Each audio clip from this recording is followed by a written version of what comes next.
भीमवन जंगल दिन में बहुत शांत रहता था। पत्तों सी छनती धूप, नदी की हल्की आवाज और जानवरों की धीमी चाल। इस जंगल में रहता था एक विशाल हाथी, वीरू। शांति में ही सच्ची ताकत होती है। वीरू फल खाता, नदी में पानी छिड़कता और किसी को नुकसान नहीं पहुंचाता। जंगल के जानवर वीरू को एक संत की तरह मानते थे। इतना बड़ा होकर भी कितना दयालु है। अगर सब ऐसे हों तो जंगल में डर ही ना रहे। लेकिन जैसे ही सूरज ढलने लगता, वीरू अकेला हो जाता। रात में जंगल का रंग बदल जाता। वीरू धीरे धीरे बिना आवाज किए चलता। ऐसा लगता जैसे वो चाहता हो कि कोई उसे देखे ही नहीं। मैं नहीं चाहता, पर मेरे काबू में नहीं है। वो छुप कर शिकार करता और फिर अंधेरे में गायब हो जाता। सुबह कोई कुछ देख नहीं पाता, बस निशान मिलते। कुछ ही दिनों में जंगल में डर फैल गया।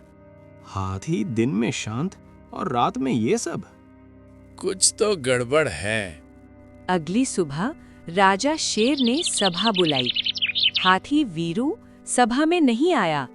जिसकी बात हो रही है वही नहीं आया, ये अच्छा संकेत नहीं। जानवर आपस में चर्चा करने लगे। तभी एक छोटी सी मैना चिड़िया डरते डरते आगे आई। महाराज, मैंने रात को देखा था। मैं अपने घोंसले से छुपकर देख रही थी। हाथी के ऊपर ऐसा लग रहा था जैसे कोई काली परछाई चल रही हो। जंगल सन्न रह गया। अब ढोलू गधा आगे आया। महाराज, मैंने पहले भी ऐसा देखा है। जब मैं इंसानों के गांव में रहता था, मेरे मालिक के बेटे पर चुड़ैल का साया आ गया था। तब एक बाबा आए थे और बच्चे को ठीक किया था। ढोलू ने गहरी सांस ली। महाराज, अगर आप आज्ञा दें तो मैं उस बाबा को बुलाने जा सकता हूं। नहीं, इंसान खतरनाक होते हैं, वे तुझे मार डालेंगे। अगर मैं नहीं गया तो वीरू नहीं बचेगा, और अगर वीरू नहीं बचा तो जंगल नहीं बचेगा। ठीक है, अगर जंगल को बचाने का यही एकमात्र तरीका है तो जाओ ढोलू, इस जंगल को बचा लो, मगर संभल कर जाना, इंसान खतरनाक होते हैं। ढोलू ने सबको देखा और धीरे धीरे जंगल से बाहर चल पड़ा। अगर मैं लौट आया तो समझ लेना कि भगवान हमारे साथ है। एक तरफ गधा गांव की ओर बढ़ रहा था और दूसरी तरफ रात फिर उतर रही थी। कोई है जो मुझे इस अंधेरे से निकाल सके। ढोलू गधा जब जंगल की सीमा पार कर रहा था तो उसके कदम भारी हो गए थे। पीछे उसका जंगल था और आगे इंसानों की दुनिया। हवा में अजीब सी गंध थी और रास्ता अनजान। शेर महाराज सही कह रहे थे, इंसान खतरनाक होते हैं, लेकिन अगर डर गया तो हाथी नहीं बचेगा। थोड़ी देर बाद उसे दूर से घरों की कतार दिखी। लकड़ी के दरवाजे, मिट्टी की दीवारें। कुत्ते भौंकने लगे। कौन है रे? मैं किसी को नुकसान नहीं पहुंचाऊंगा। कुछ लोग बाहर आए। उनके हाथों में लाठियां थीं। अरे, जंगल का जानवर, इसे मार दो। ढोलू पीछे हट गया।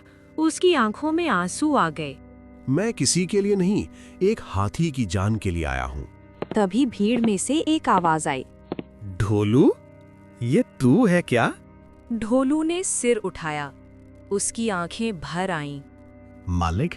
वो वही आदमी था जिसके साथ ढोलू सालों तक रहा था। अरे मेरे दोस्त, तू जिंदा है। मैं आपकी बहुत याद करता था। अरे, ये तो वही गधा है। अम्मा, ये मुझे पहचानता है। मैं तुम्हें कभी नहीं भूला।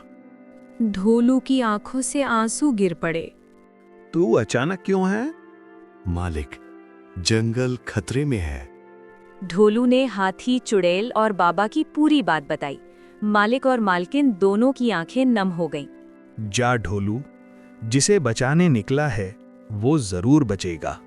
बाबा पीपल के पेड़ के नीचे रहते हैं, गांव से थोड़ा दूर। धन्यवाद मालिक, मैं लौटकर जरूर मिलूंगा। ढोलू तेजी से पीपल की ओर चला। वहां एक बाबा ध्यान में बैठे थे। तू बहुत दूर से आया है गधे। बाबा, हाथी पर चुड़ैल का साया है। मैं जानता हूँ, सुबह होते ही चलेंगे। उधर जंगल में रात और भी गहरी हो गई थी। वीरू हाथी और भी बेकाबू हो रहा था। मुझे बचाओ, मैं खुद से हार रहा हूँ। रात लंबी थी और लड़ाई अभी बाकी थी।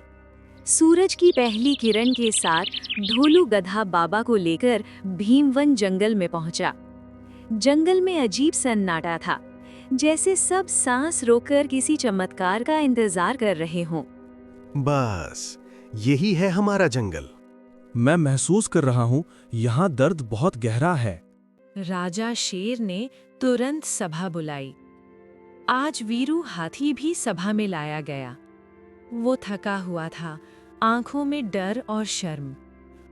बाबा, अगर कुछ कर सकते हैं तो आज ही करना होगा। मुझसे गलती हो रही है महाराज, लेकिन मैं खुद को रोक नहीं पाता। बाबा वीरू के पास आए। उन्होंने आंखें बंद की, मंत्र बुदबुदाए और हाथी के सिर पर हाथ रखा। अचानक हवा तेज हो गई। इसे मत छुओ, ये अब मेरा है। तो यहाँ नहीं टिक सकती। बाबा ने झोले से भभूत निकाली और एक चिट्ठी। उन्होंने भभूत हाथी के माथे पर लगाई और चिट्ठी उसके सिर से बांध दी। सच कभी अंधेरे से नहीं डरता। अचानक वीरू जोर से चिल्लाया। उसके सिर से एक तेज रोशनी निकली और अगले ही पल टप, एक सोने का सिक्का जमीन पर गिर पड़ा। सोने का सिक्का? यही चुड़ैल का बंधन था। काली परछाई धुएं में बदलकर हवा में घुल गई। वीरू जमीन पर बैठ गया। उसकी आंखों से आंसू बहने लगे। मैं आजाद हूँ, अब कोई आवाज मुझे नहीं चलाएगी।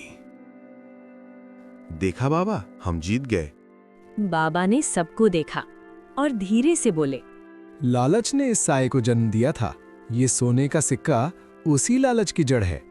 ढोलू, अगर तुम हिम्मत न करते तो आज जंगल नहीं बचता। मैंने सिर्फ दोस्ती निभाई है। अगली सुबह भीमवन फिर हंस रहा था। वीरू हाथी नदी किनारे खड़ा सूरज देख रहा था।